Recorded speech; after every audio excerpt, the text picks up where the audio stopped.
La Bible révèle que la fin de toute chose est proche et que Dieu appelle tout homme à pouvoir se réjouir de la seconde venue de Jésus-Christ. L'objectif de cette présentation est de vous préparer à être du nombre de ceux qui gardent les commandements de Dieu et le témoignage, la foi de Jésus-Christ.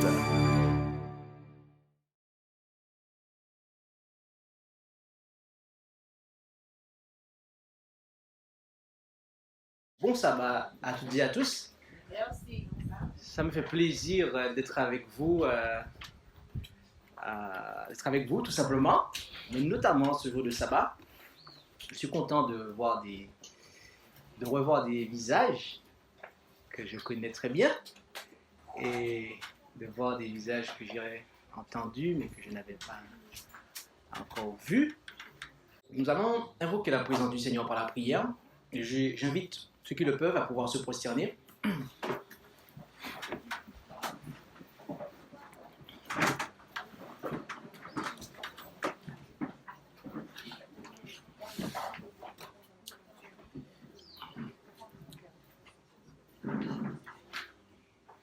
Notre Dieu, notre Père céleste, nous te bénissons et te remercions pour ce privilège que tu nous accordes d'être en ta présence, d'être rassemblés en ta présence en cet instant. Et alors que nous nous apprêtons à ouvrir ta parole, à la lire, à l'étudier, puisses-tu par ton esprit agir dans les cœurs, de sorte qu'il n'y ait rien qui vienne faire obstacle entre toi et chacun d'entre nous. Bénis cette assemblée. Soutiens ton serviteur. Et c'est dans le nom de Jésus que nous t'en prions, Père. Amen. Amen.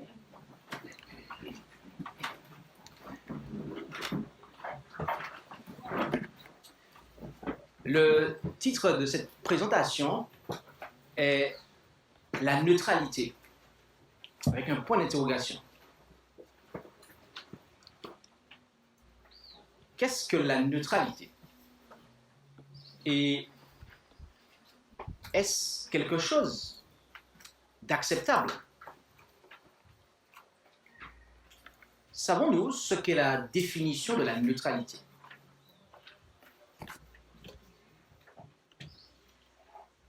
D'après le Robert Dictionnaire, caractère, état d'une personne qui est neutre, premièrement. Et de manière intéressante, en deuxième point, il est dit état d'une nation qui ne participe pas à une guerre. Donc, la neutralité, c'est de ne pas participer, de ne pas être dans le combat. Et il est intéressant de noter les synonymes de ce mot. En effet, parmi les synonymes que compte ce terme, il y en a deux sous le point de l'objectivité, qui sont impartialité et objectivité, mais il y en a deux sous le point de l'abstention, qui sont le non-engagement ainsi que l'abstention, le non-engagement ainsi que l'abstention. Donc, le fait de ne pas s'engager. Par exemple, lorsque un jeune homme ou une jeune femme est intéressé par un être du sexe opposé, eh bien, s'il désire flirter avec elle et continuer à flirter avec elle sans jamais se marier, sans jamais s'engager avec elle, sans jamais s'afficher avec elle, et elle sans jamais porter son nom, eh bien, il y a là de la neutralité. Et voyez-vous, la Bible nous dit ce qu'il en est. J'aimerais vous inviter à ouvrir la parole de Dieu avec moi en Jude, chapitre 1 et au verset 3. Où allons-nous? Jude, exact. Chapitre 1, verset 3, il nous est dit, bien-aimés, plein de zèle pour vous écrire touchant notre salut commun, j'ai jugé nécessaire de le faire pour vous exhorter à combattre pour la foi qui a été donnée une fois aux saints. Voyez-vous, tout croyant devrait combattre pour maintenir l'enseignement de la parole de Dieu pure. C'est ce à quoi nous sommes invités. C'est ce à quoi nous sommes invités, en fait. Dans le combat dans lequel nous sommes engagés, Dieu attend de chacun d'entre nous de combattre pour la foi. Autrement dit, l'enseignement ici. La foi ici a pour sens d'enseignement dans ce passage, qui a été donnée ou transmise une fois aux saints. Et dans un autre passage, qui se trouve être en 2 Corinthiens 10, versets 3 à 5, où allons-nous? C'est exact. 2 Corinthiens, chapitre 10, versets 3 à 5. Là, en 2 Corinthiens, chapitre 10, le verset 3 à 5, nous pouvons y lire, car quoique nous marchions dans la chair, nous ne combattons point selon la chair. En effet, nos armes de guerre ne sont pas charnelles, mais elles sont puissantes en Dieu pour renverser les raisonnements, pour détruire, pour renverser les forteresses, pour détruire les raisonnements et toute hauteur qui s'élève contre la connaissance de Dieu et pour amener toute pensée captive à l'obéissance de Christ. Voyez-vous, l'objectif du combat, c'est que toute pensée soit amenée captive à l'obéissance du Christ. L'objectif du combat spirituel dans lequel vous et moi nous sommes engagés consiste à ce qu'au final, chacune de nos pensées soit captive de l'obéissance du Christ. Et voyez-vous, mes amis, pour cela, il faut détruire des faux raisonnements. On ne peut pas, en fait, s'associer, les promouvoir, les cautionner, directement ou indirectement, en aucune manière.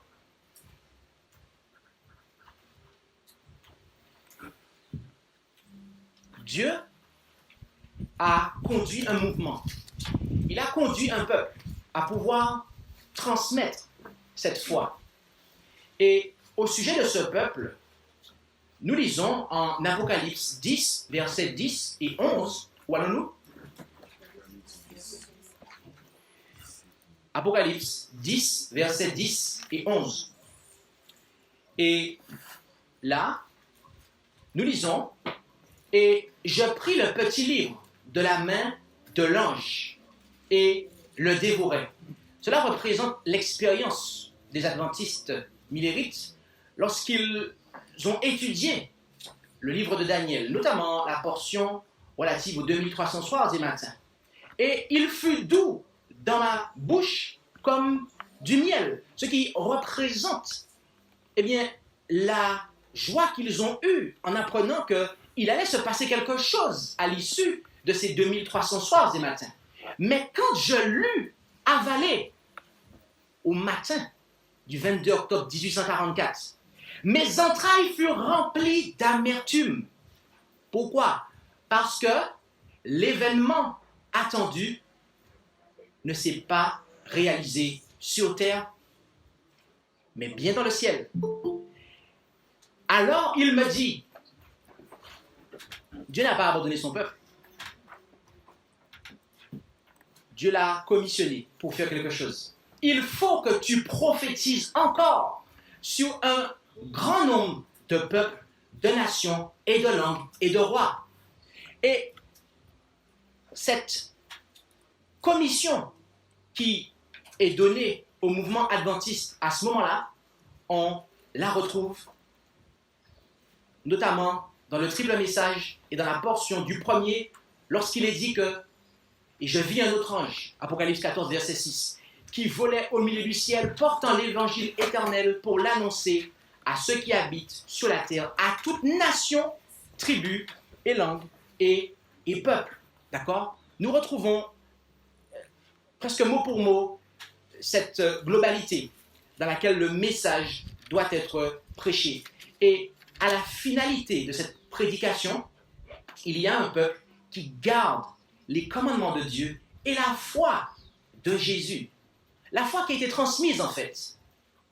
Donc, si nous résumons cela, les pionniers adventistes du 7e jour ont transmis, et nous ont transmis, la foi de Jésus dans le message des 3 anges.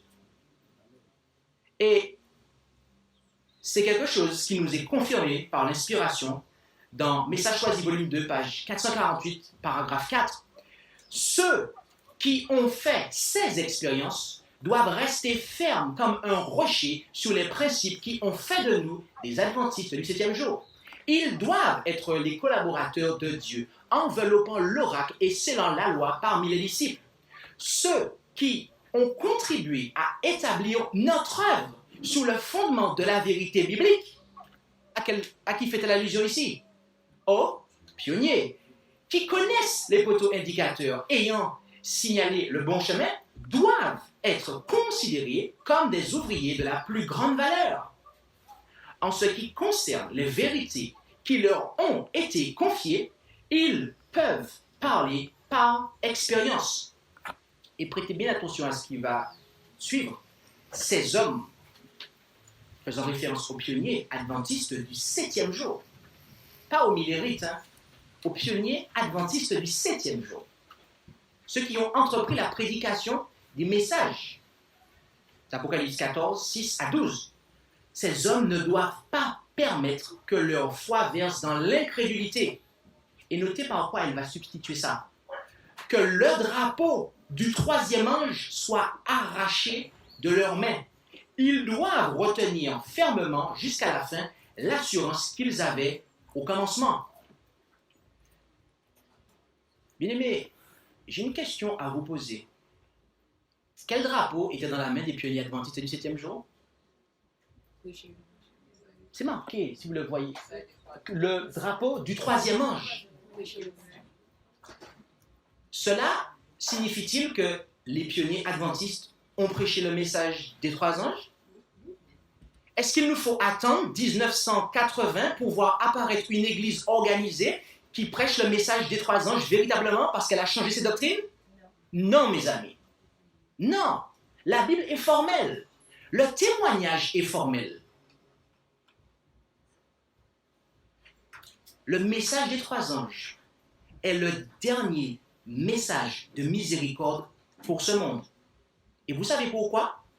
Parce que juste après Apocalypse 14, verset 12, vous avez un petit verset, le verset 13, qui fait référence à ceux qui sont morts dans la foi en ce message. Et juste après, on vous décrit le retour de Jésus en fait. Donc, l'Apocalypse nous présente que le message qui précède le retour de Jésus est le message des 3 anges. C'est le dernier message de miséricorde pour notre monde, mes amis.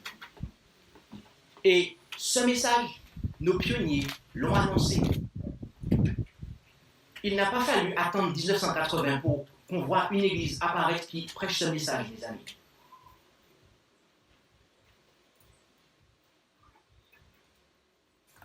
Nous avons, malheureusement, aujourd'hui, beaucoup de groupes dans l'adventisme du 7e jour. Beaucoup de faux ministères. Vous en avez qui enseignent la Trinité, que le Dieu du ciel est une Trinité, qui se compose le Dieu unique, se compose du Père, du Fils et du Saint-Esprit. Il y en a qui disent que la Trinité adventiste est différente de la Trinité catholique, que Jésus n'est pas vraiment mort sur la croix, que Jésus n'avait pas la même nature que nous, qu'il n'y a pas d'expiation en deux phases, que le péché est la nature humaine, que Dieu n'enlève jamais la vie, il ne tue jamais, que le royaume de David sera rétabli sur terre avant le retour du Christ, que les Hébreux seront à nouveau rassemblés en Palestine, que les Hébreux sont noirs, qu'il nous faut employer les noms sacrés hébreux, que Christ reste dans la tombe 72 heures et pas du vendredi après-midi au dimanche matin, qu'il y aura 1000 ans de paix sur terre avant le retour de Jésus, qu'il nous faut observer toutes les fêtes juives et que le sabbat du 7e jour doit être observé selon le calendrier lunaire. Il y en a qui disent encore que les 2520 sont la plus longue période prophétique, que le jugement des vivants a commencé depuis les années 2000, que la dîme n'est plus valable, que la terre est plate, et que nous pouvons rester dans une organisation même si elle enseigne des erreurs fondamentales. Beaucoup sont d'avis que tous les écrits d'Ellen White ne sont pas inspirés. Certains pensent qu'en Matthieu 28, 19, la formulation au nom du Père, du Fils et du Saint-Esprit est d'origine catholique. Et d'autres encore sont d'avis qu'au stade où nous en sommes, nous n'avons pas besoin d'organisation. Ou que si nous avons un leader, ça suffit. Ou que l'organisation qui est mise en place et qui, lorsqu'elle est mise en place, eh bien, elle peut rester indépendante des autres et ça ne posera pas de problème à Dieu. Voilà une petite liste de doctrines qui caractérisent la flopée de groupes, de ministères dans l'adventisme du 7e jour. Et nous avons eu l'occasion, dans cette présentation qui est affichée à l'écran, qui a été prêchée il n'y a pas très longtemps de cela, eh bien, l'occasion de donner des passages de la Bible, de l'esprit de prophétie, des écrits des pionniers montrant l'unanimité qu'ils avaient sur ces questions-là, en fait, et qu'ils n'étaient pas d'accord avec ces choses-là. Et par rapport au dernier point, par rapport à l'organisation, vous rappelez-vous du thème de cette présentation? La neutralité. Donnez-moi la définition de neutralité, c'est lorsqu'on ne s'engage pas dans une guerre, ok? Le non-engagement, ok? Avez-vous déjà vu une armée qui n'est pas organisée et qui va à la guerre et qui réussit à remporter les batailles? Avez-vous déjà vu ça? Non. On n'a jamais vu une armée dépourvue d'organisation triompher à la guerre, en fait. Lorsque Dieu a fait sortir les enfants d'Israël d'Égypte, quelle est la première chose qu'il a faite? Avez-vous déjà lu le livre des Nombres? Quelle est la première chose qu'il a faite? Il a organisé la nation, mes amis. Il a organisé la nation. Relisez le livre des Nombres.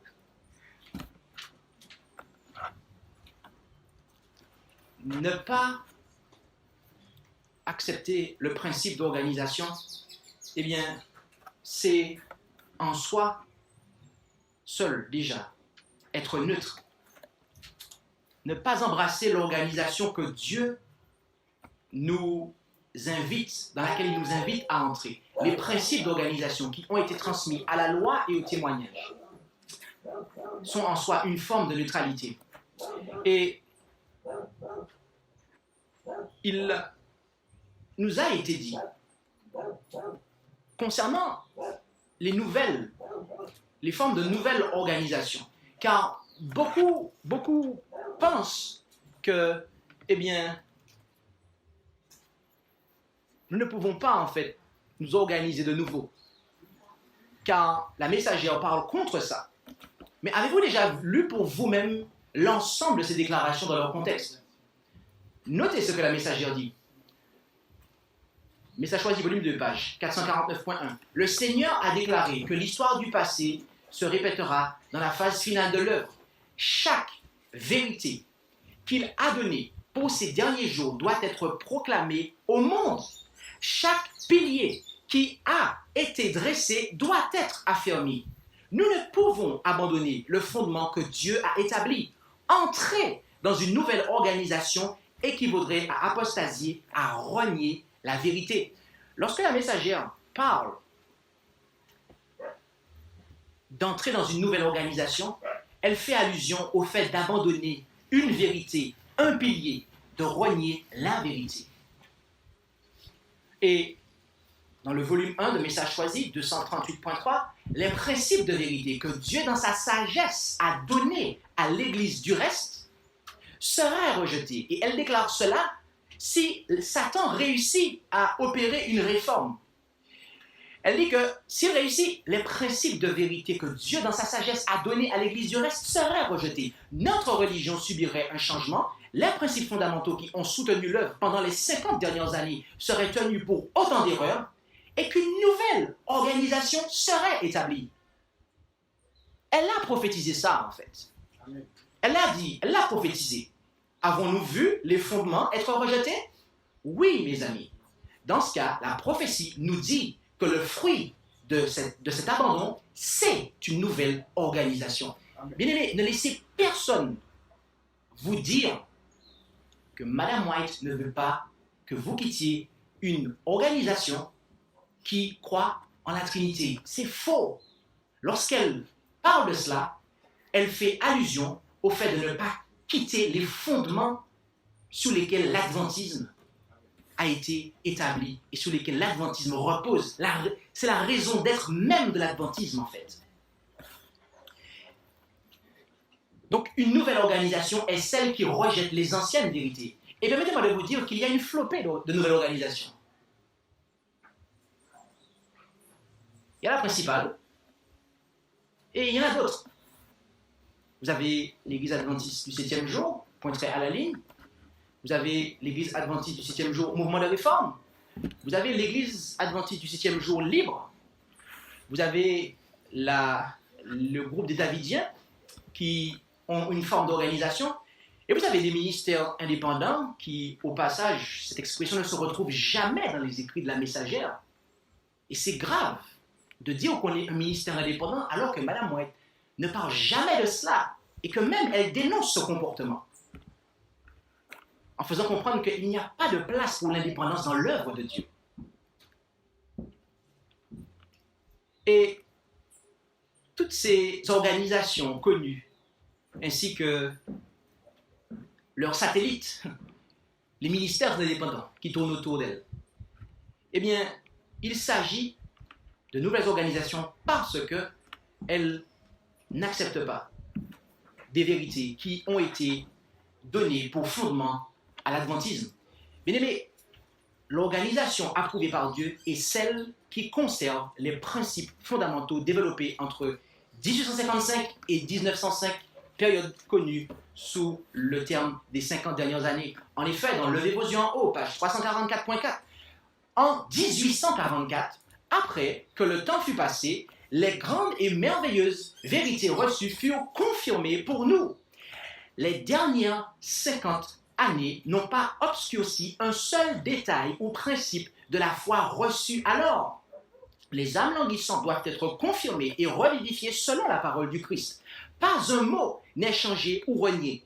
Ce que le Saint-Esprit témoignait être la vérité après que le temps fut passé dans notre grande déception est le solide fondement de la vérité.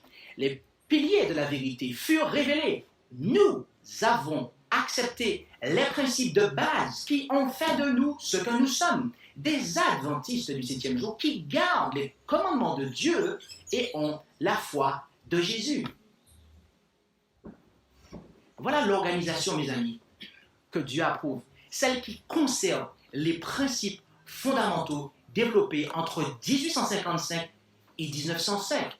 Et je dois vous dire, avec humilité, mais avec sincérité et vérité, que la seule Église divinement organisée, c'est-à-dire qui est organisée selon le plan que Dieu a donné à la loi et au témoignage, et qui aujourd'hui combat pour maintenir la foi de Jésus telle qu'elle a été transmise par les patriarches, les prophètes, restaurée unanimement par les pionniers adventistes et confirmée par le don de prophétie, mes amis. Il s'agit des frères et sœurs qui se sont organisés sur la base des principes fondamentaux de 1855. 1889. Je précise, des frères et sœurs qui sont organisés sur la base des principes fondamentaux de 1889, selon le modèle qui a été établi. Il y a des personnes qui, en ce moment, en France, disent qu'ils sont organisés quand on leur pose la question. Alors que ça n'a aucune espèce de ressemblance avec ce que nous lisons dans les témoignages. Et là-dessus, certains diront, oui, mais frère Bollock, tu sais, j'ai été déçu par l'église adventiste nominale. Et puis, tu sais, j'ai étudié avec les Davidiens et là encore, après, j'ai fait le mouvement de réforme et là encore. Et après, j'ai connu, etc. de choses. Et véritablement, je ne pense pas que Dieu m'appelle à prendre une position, à m'engager en quoi que ce soit. À ce propos, je répondrai à ceux qui pensent comme ça. Avez-vous déjà médité sur Apocalypse 10? Nous avons fait une présentation là-dessus la semaine précédente. Le fait de déraciner l'amertume. Qui est-ce qui était responsable de l'amertume des adventistes millérites? Dieu? C'est Dieu qui leur avait dit de dire que le sanctuaire, eh bien, c'était la terre? Non. Ils n'ont pas suffisamment étudié leur Bible, en fait. C'est eux les responsables. Ils étaient les seuls à blâmer pour cette erreur, en fait. Dieu n'a aucunement commis d'injustice.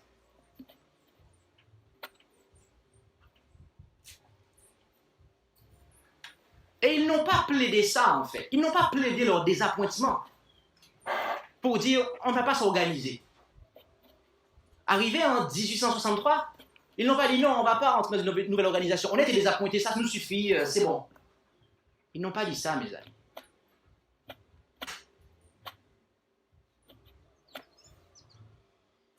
Est-ce qu'il nous est possible de professer le nom de Jésus et de rester neutre? Est-ce qu'il nous est possible, mes amis? Parce que, voyez-vous, si cela est possible, de professer le nom, le beau nom de Jésus-Christ, le Fils de Dieu, et de rester neutre, dans ce cas, il n'y a pas de problème. Je prends mon sac et je retourne en France. Mes amis, si j'ai parcouru 8000 km, c'est parce que ce n'est pas une option en Jésus-Christ que de pouvoir rester neutre, mes amis. Entendons-nous en Matthieu 12, verset 30. Matthieu 12, verset 30, où nous lisons, en Matthieu 12, verset 30,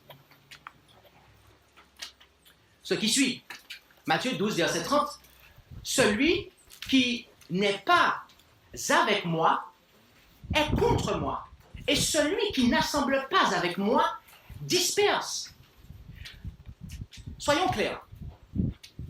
Ce que le Christ affirme ici n'est pas à interpréter comme contredisant la déclaration de Marc 9, 40 où il dit « Celui qui n'est pas contre nous est de notre côté », laquelle signifie simplement que ceux qui font avancer la cause du Christ ne peuvent pas être considérés comme étant contre lui. Mais ce que Jésus cible ici, c'est que dans le grand conflit pour le salut de l'âme humaine, il n'y a pas de juste milieu, mes amis. La neutralité est impossible. Chaque homme est soit un patriote, soit un traître. Et celui qui n'est pas entièrement du côté du Christ est entièrement du côté de l'ennemi. C'est-à-dire que le poids de son influence va dans ce sens.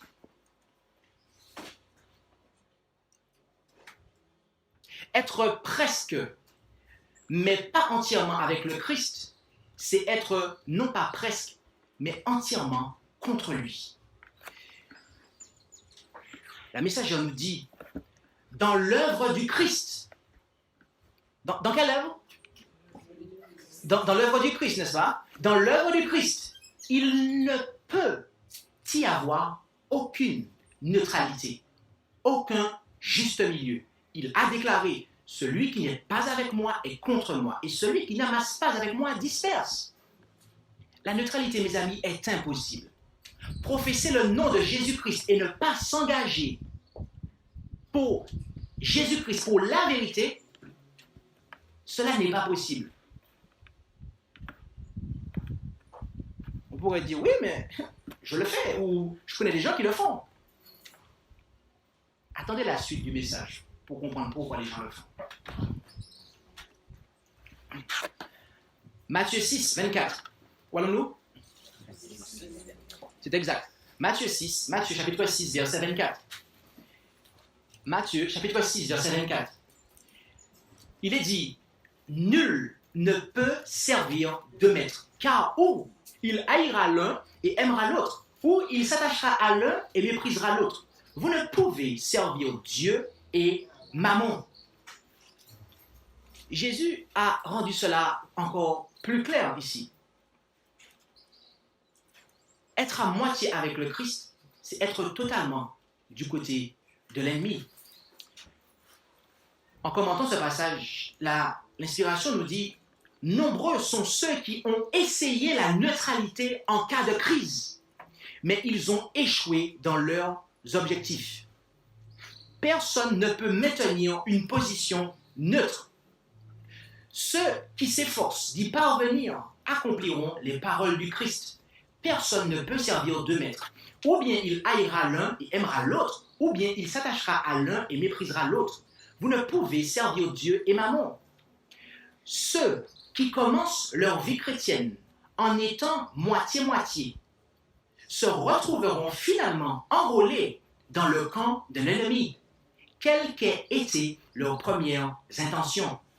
Et être un apostat, un traître à la cause de Dieu, est plus grave que la mort, car cela signifie la perte de la vie éternelle.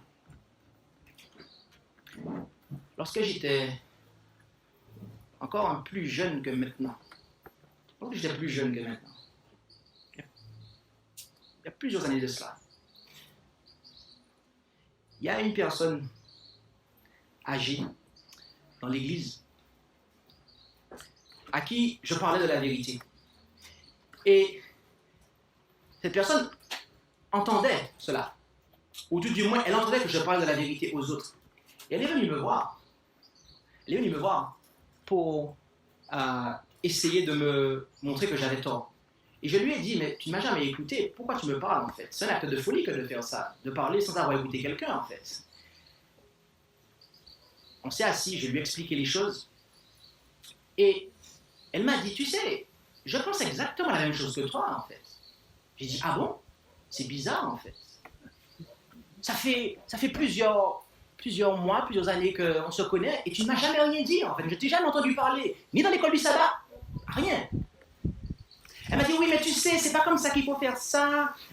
Tu sais, patati patata, blablabla. J'ai dit, écoute, c'est très simple.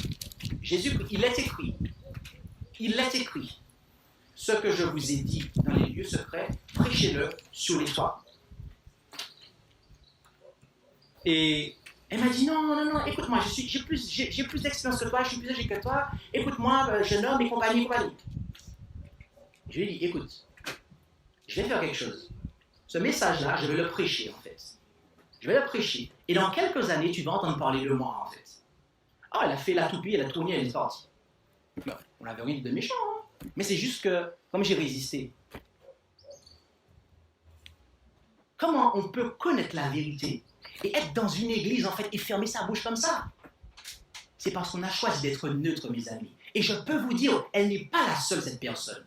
Je connais d'autres personnes qui entendent les messages. Ils savent que c'est la vérité. Ils ne peuvent rien dire au contre, en fait.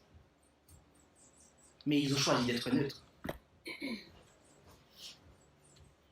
Ceux qui commencent leur vie chrétienne en étant moitié-moitié se retrouveront finalement enrôlés dans le camp de l'ennemi, quelles qu'aient été leurs premières intentions.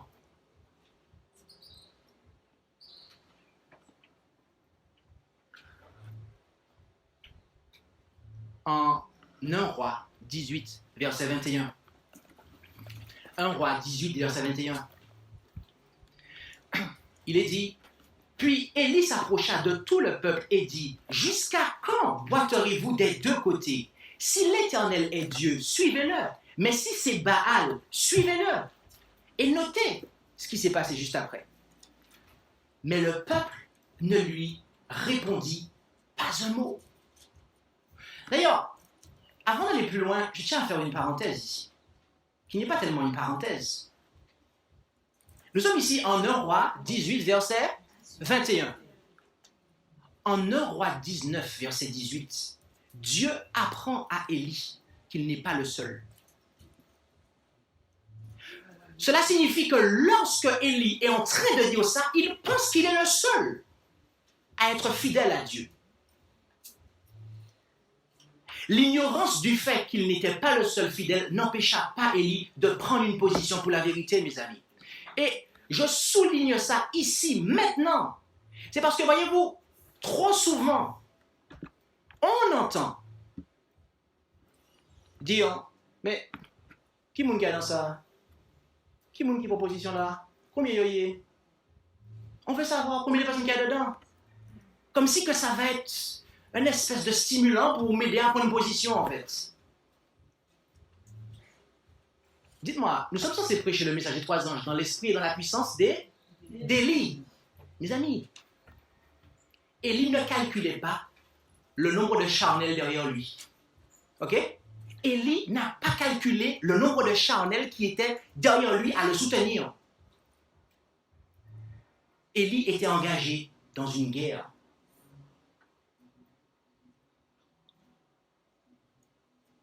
Élie a pris une position, en fait.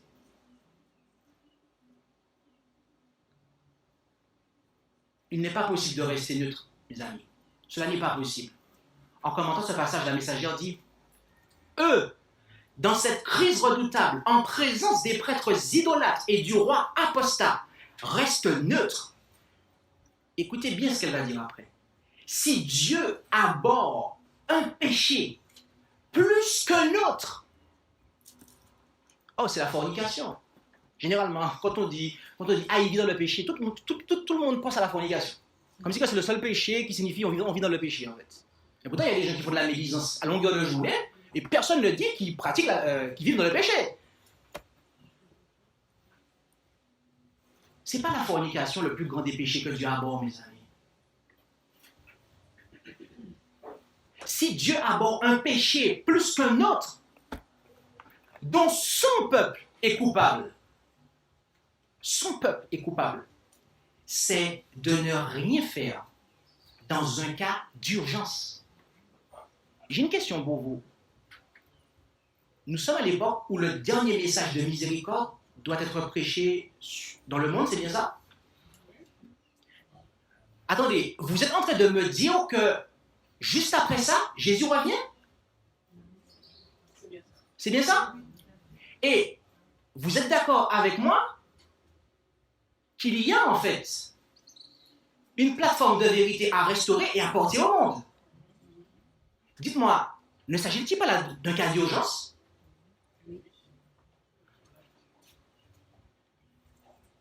L'indifférence ou la neutralité dans une crise religieuse est considérée par Dieu comme un crime grave et équivaut au pire type d'hostilité contre Dieu.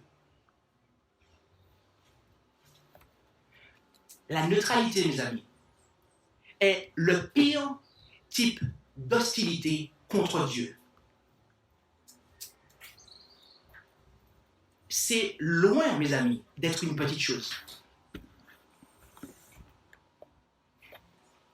C'est loin d'être une petite chose. Ailleurs, il est dit, le conseil du Christ ne doit-il pas avoir un effet sur les églises? Pourquoi hésitez-vous? Vous qui connaissez la vérité entre deux opinions. Oui, pourquoi hésitez-vous entre deux opinions? Vous qui connaissez la vérité. Si le Seigneur est Dieu, suivez-le. Mais si c'est Baal, suivez-le. Les disciples du Christ n'ont pas le droit de se tenir sur le terrain de la neutralité. Il y a plus d'espoir pour un ennemi déclaré que pour celui qui est neutre. Amen. Il y a plus d'espoir, mes amis, pour un ennemi déclaré. Ok? Un catholique qui est rouge. Comment on dit? Catholique rouge. Quelqu'un qui est dans le monde, qui est congelé, qui est froid comme un glaçon. Il y a plus d'espoir pour ces gens-là, mes amis, que pour des gens qui connaissent la vérité. Donnez-moi un synonyme de ça. Des adventistes du 7e jour, qui connaissent la vérité, mais qui ne s'engagent pas dans la vérité. Qui flirtent avec la vérité, comme un jeune homme flirterait avec une fille, mais sans s'engager dans la vérité, sans mailler madame là. Il y a plus d'espoir pour ces gens-là, mes amis, que pour un adventiste qui ne s'engage pas. Voyez-vous, notre Seigneur Jésus la neutralité, c'est une chose qui lui donne la nausée. En effet, en Apocalypse 3, versets 15 et 16, il dit « Je connais tes œuvres. Je sais que tu n'es ni froid ni bouillant. » Oh, si tu étais froid ou bouillant, il aurait préféré qu'on soit dans l'un des deux extrêmes, dans l'un des deux côtés. Mais il pousse en disant, ainsi, parce que tu es tiède, tiède c'est à mi-chemin entre froid et bouillant. C'est quoi ça? C'est la neutralité. Parce que tu es tiède, ni froid ni bouillant, je te vomirai de ma bouche, dit Jésus. La neutralité donne à notre Seigneur Jésus-Christ la nausée, mes amis.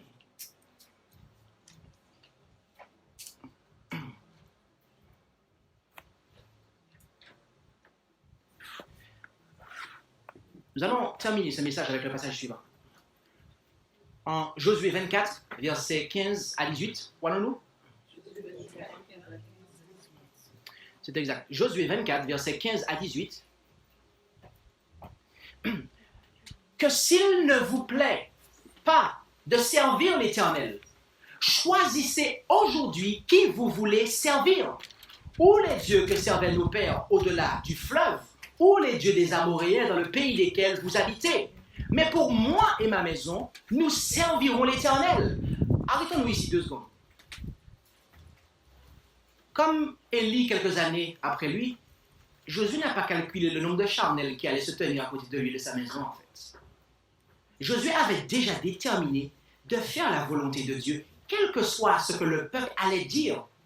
Il avait déjà pris sa position, en fait. Il n'a pas attendu que le peuple se positionne.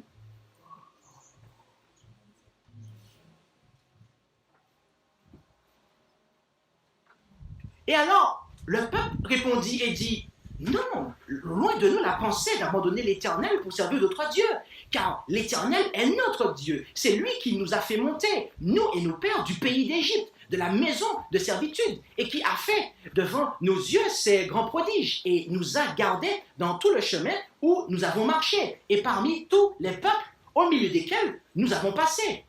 Et l'Éternel a chassé devant nous tous les peuples et les Amoréens qui habitaient le pays. Nous aussi, ont-ils conclu, nous servirons l'Éternel car il est notre Dieu. Bien-aimés, Dieu nous appelle à pouvoir nous positionner. Nous sommes dans une guerre, vous et moi. Et les signes des temps sont suffisamment parlants pour nous montrer que cette guerre touche à son terme. Et ce n'est surtout pas le moment, lorsque la guerre est en train de toucher à son terme, de se désengager. Ce n'est certainement pas à ce moment-là, en fait, qu'un soldat de Jésus-Christ peut être neutre.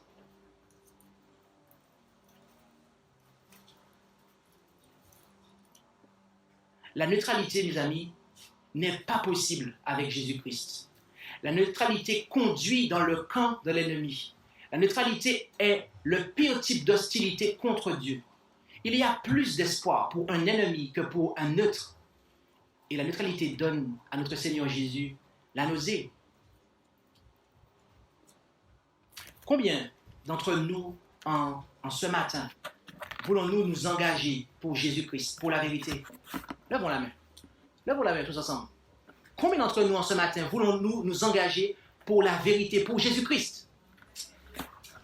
Alors, je vous invite à pouvoir prier.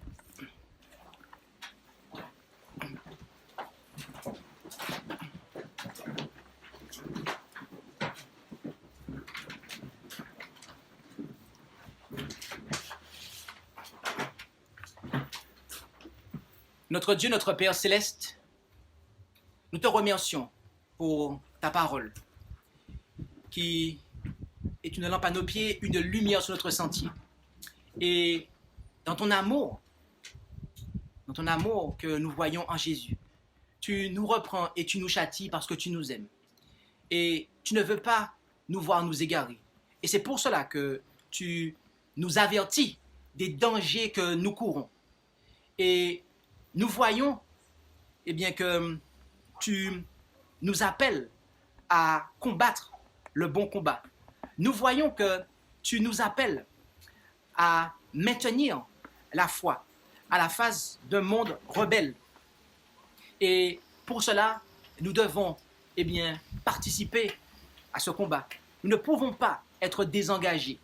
Nous devons nous présenter pour toi et rendre en tant que peuple un témoignage au monde. Alors, nous te prions, Père, d'aider chacun d'entre nous. Tu sais tout ce que l'ennemi a pu mettre dans nos esprits. Tu connais nos désappointements et tu sais comment cela a un goût d'amertume pour plusieurs. Mais Père, tu nous fais comprendre de manière très claire que tu n'es pas le responsable et que nous devons davantage étudier ta parole pour savoir ce qu'il en est. Et aide-nous, Père, alors, à pouvoir être des étudiants de ta parole, à pouvoir comprendre ce que sont les caractéristiques de ton Église, du peuple que tu organises, de manière à pouvoir prendre une position résolue à la face d'un monde rebelle et cesser de flirter avec la vérité, mais nous engager pour Jésus-Christ, pour la vérité, car Jésus-Christ est le chemin, la vérité et la vie. Bénis cette assemblée. Nous t'en prions, Père, au nom de Jésus. Amen. Amen. Merci d'avoir écouté cette présentation avec intérêt. Pour plus d'informations, consultez notre site internet lereste.org et suivez-nous sur Facebook ainsi que sur YouTube à @lereste. Vous pouvez aussi nous contacter par email à info@lereste.org ou par téléphone au +33 6 12 60 13 69.